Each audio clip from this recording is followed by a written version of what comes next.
Almost every year, farmers in the northern parts of the country lose their farms to floods. Torrential rains, coupled with the spillage of the Bagre Dam in neighboring Burkina Faso, inundate hectares of farmlands with floodwaters and cause havoc in some homes. Properties and sometimes lives are lost. The Talensi district of the Upper East region is usually one of the worst affected areas. The farmers at Pualugu in this district often cultivate various crops around the basins of the White Volta, but soon lose their harvests to the floods. Plans to construct a multi-purpose dam in this area to help control the floods and also for irrigation purposes have been on the table for many years and across many governments of Ghana, but were never implemented. The MPP government between 2017 and 2020, however, decided to bring to reality a Pualugu multipurpose dam project. On Friday, 29th November 2019, President Nana Akufo-Addo, in the company of his Vice President, Dr. Mahmoud Bawumia, cut sword at Pualugu for construction of the dam. The official and formal commencement of the project. It was a colorful ceremony, also graced by the Nairi, the overlord of the Mamprugu kingdom, Na Buhagu Mahami Abdullahi Sheriga, the paramount chief of the Talensi traditional area, Tongran Kugubilsong Nanlebiktang, and many other respected chiefs and elders of the Upper East region, as well as national political figures. The construction of the dam at Pualugu will serve as a reservoir to hold the large volumes of water spilled from the Bagre Dam for irrigation purposes and for the generation of electricity, and will be the permanent solution to the problem of spillage from the Bagre Dam, which upon completion will be the single largest investment ever made by any government in the northern sector of the country. For us in the governing New Patriotic Party, we do not renege on our promises, we keep them. Chinese firm Sino Hydro, a subsidiary of Power China, was contracted to build the dam at a cost of about $993 million to be funded solely by the government of Ghana. The construction of the dam was to begin in February 2020 and be completed in 50 months from that time. 30 months have now passed and the actual construction of the dam is yet to begin. So, how far has work advanced on the Pualugu multipurpose dam project? My name is Albert Sori, and in this Joy News documentary, I travel between the Upper East and Northeast regions of Ghana to track the progress of work on the Pualugu multipurpose dam project.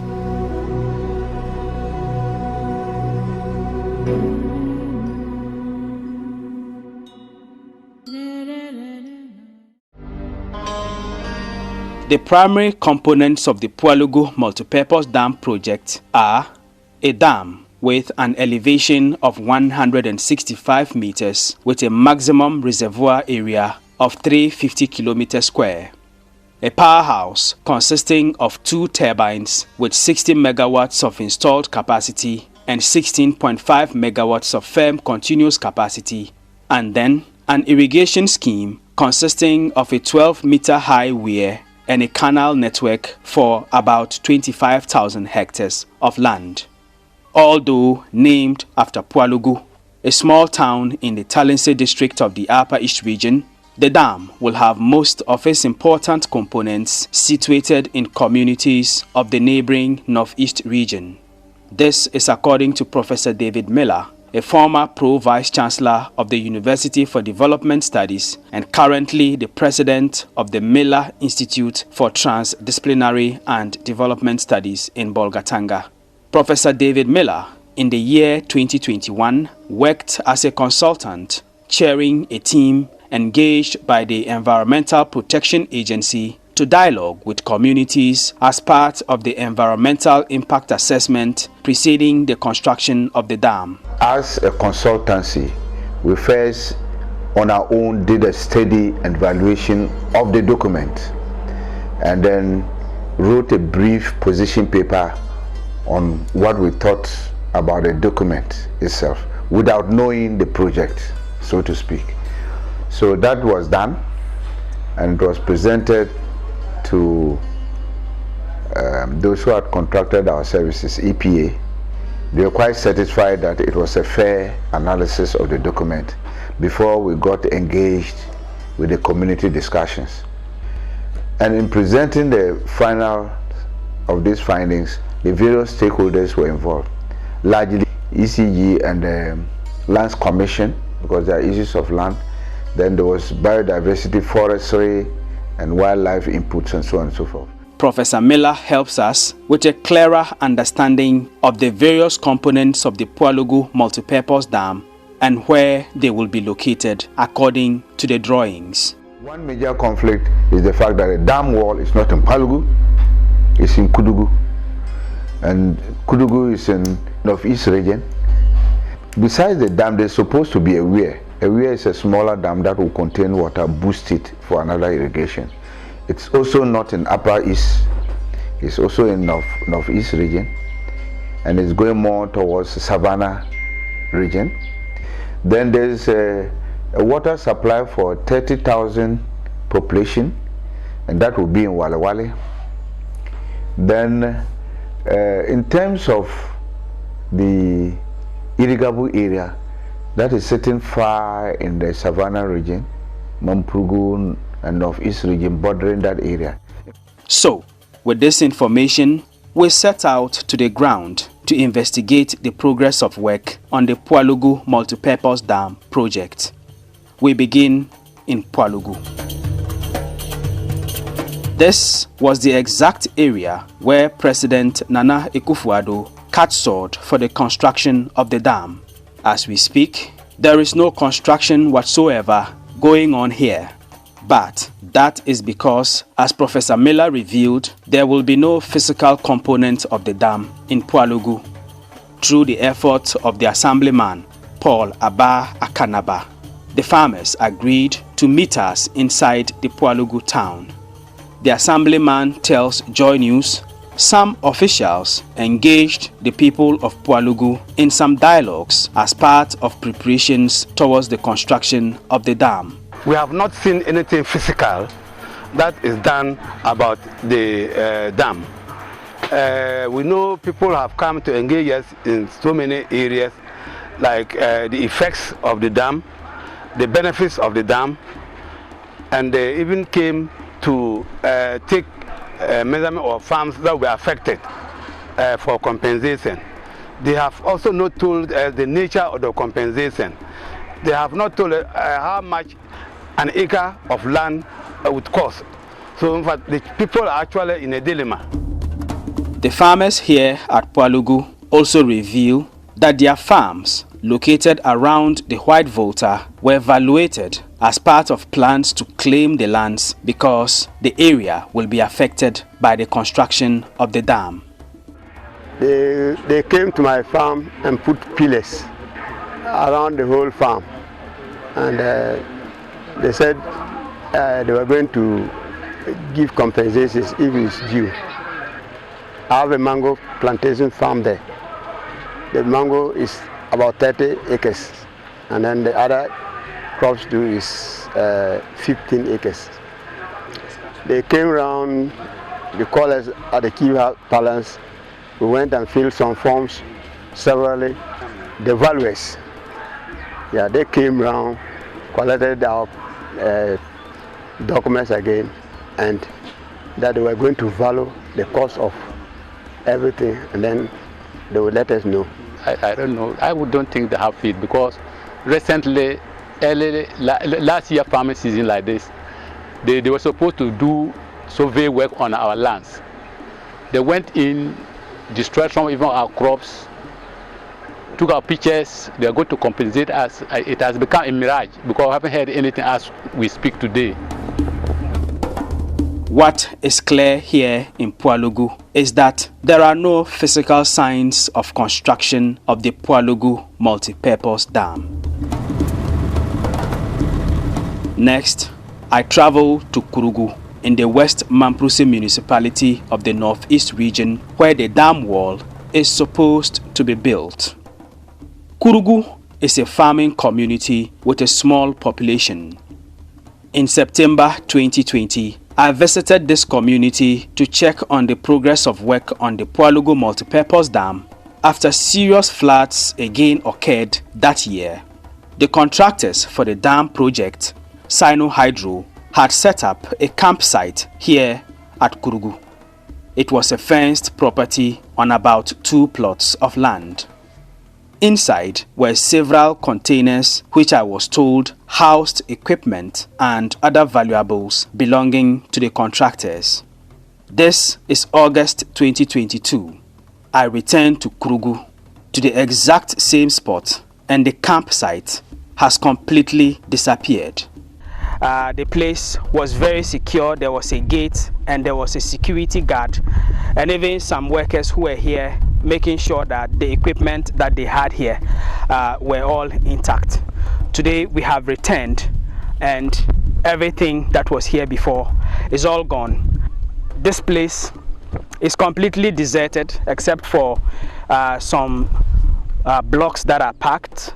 There's also some chippings and basically debris of what is left after everything that was here has been moved. There is nothing left here to see as far as the contractor who was here is concerned. The chief of Kurugu, Adams Suleimana, tells Joy News he was informed by the contractors that they removed the campsite because the area was getting flooded. When they conveyed the things to another place, they told us that they will come back when dry season, because they have a tower which they measure for the water. When the water is up to that level, then they will be here. It was due to the water, so they have to convey their things. When it is getting to dry season, when the water goes down, then they will come and continue. However, at the time of my visit, there were no signs of flooding at the area where the campsite once stood. But what more work has been done here at Kurugu as far as the Pualugu multipurpose dam project is concerned? When the contractor came, they said people who are around that area, the flooded area, will be compensated with their farmlands. They even stopped them their pictures and gave them some papers, documents, and they even signed.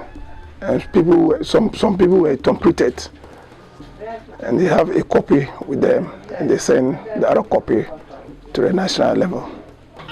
It came to a time and people were employed for the site. We also spoke to some residents and farmers here in Kurugu who witnessed the presence of the contractors and the kind of work they did. The only thing that we can witness is that they just dig a hole. They will just dig it and remove some soil. So after they test the soil and everything, they told us that there is some problems they want to settle before they continue their work. So when they pack the things and go, they haven't come back again. When they came, they employ almost 1,000 people to work with them. Some of them were doing computer work, and some of them were doing manpower. You just use your energy, dig the ground to the level that they want, and they will pay you. The road from the Kurugu community to the campsite was bulldozed by the contractors to make it more accessible. Similar work was done on the road linking Kurugu to the Wulugu town. And that is all about the work done here on the Pualugu multipurpose dam project so far. Next, we go to Saraba, another community in the West Mamprusi municipality of the Northeast region. Here, we find these apartments, which were put up to be used as accommodation for the contractors and staff of the Ghana Irrigation Development Authority. Our checks revealed that all this was being done in preparation to kick off the irrigation component of the Pualugu Multipurpose Dam project. However, 3 months into this project, funding from the government stopped coming. Therefore, the contractor moved his equipment to go work on another project in Kumasi. It is unclear at the moment when he will return to site. The people of Pualugu, Kurugu, and many other communities in the Upper East and Northeast regions know the impact the Pualugu Multipurpose Dam project will have on their economic lives. When they construct the dam, we will benefit it because it will help us to farm after the rainy season. That's the dry season. So we are just bringing them to come and do the dam for us, so that after the flooding and we harvest our beans, we can still farm the vegetables.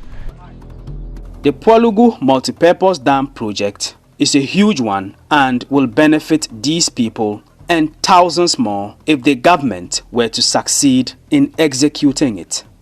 But according to Professor David Miller, there are many bottlenecks around the project which must all be resolved to avoid confusion and even conflict in the future.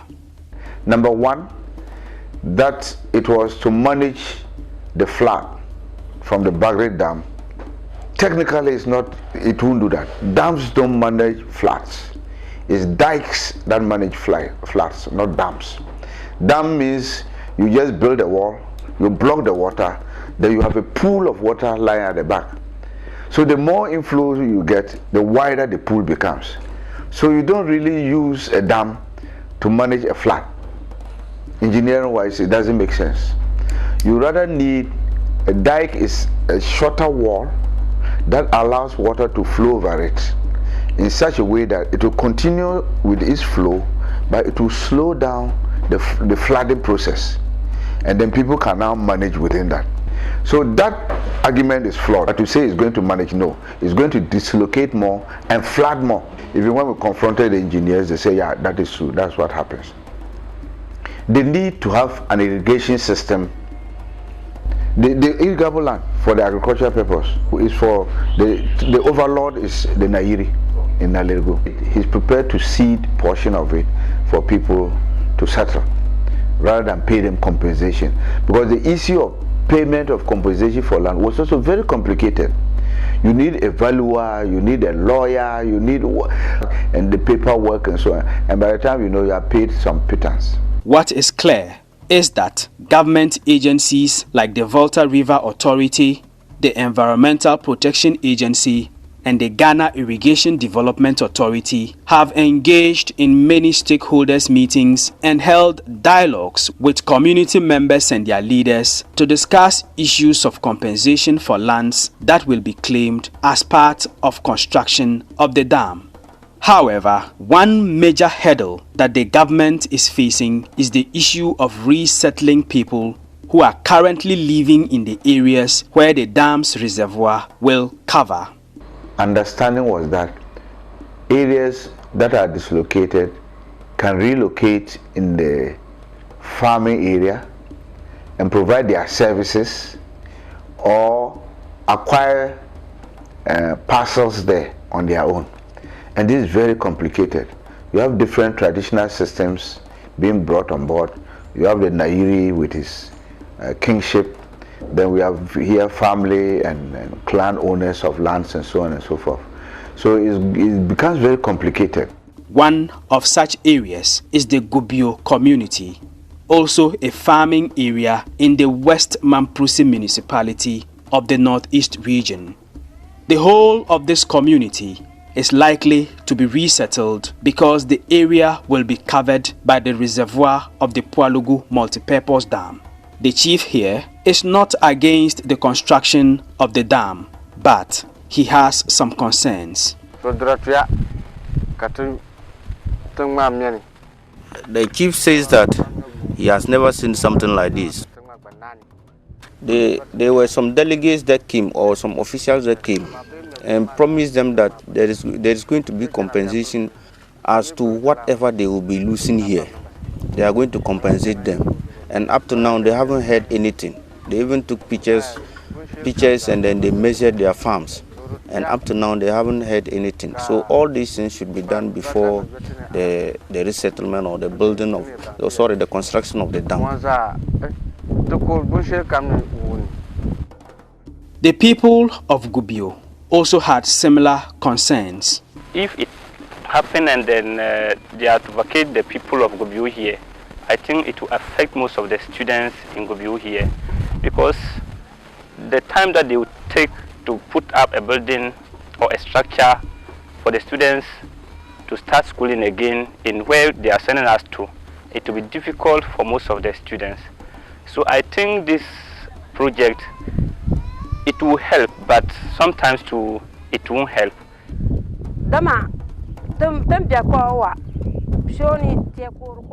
That is from this community. They support their husbands during the wet season or the farming season. They support them to do all the farming activities. So now, when they live here, they will not be able to have a plus of farms again. And once that is going to happen, then they will die of hunger. There will not be land for them to farm. He is appealing that they should do something about it.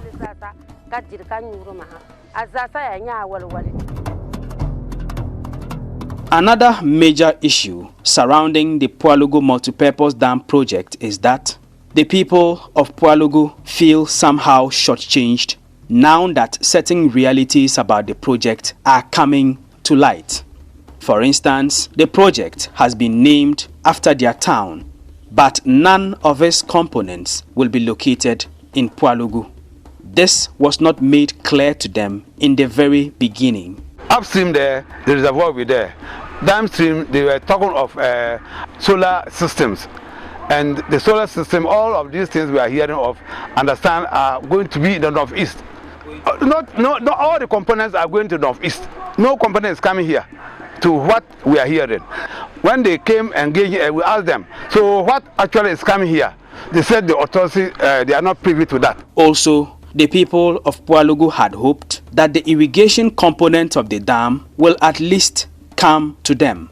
But they are told that will not be possible. They said they then asked for canals from the dam to their community so that at least they could irrigate the farmlands they have on the other side of the community away from the White Volta Basin.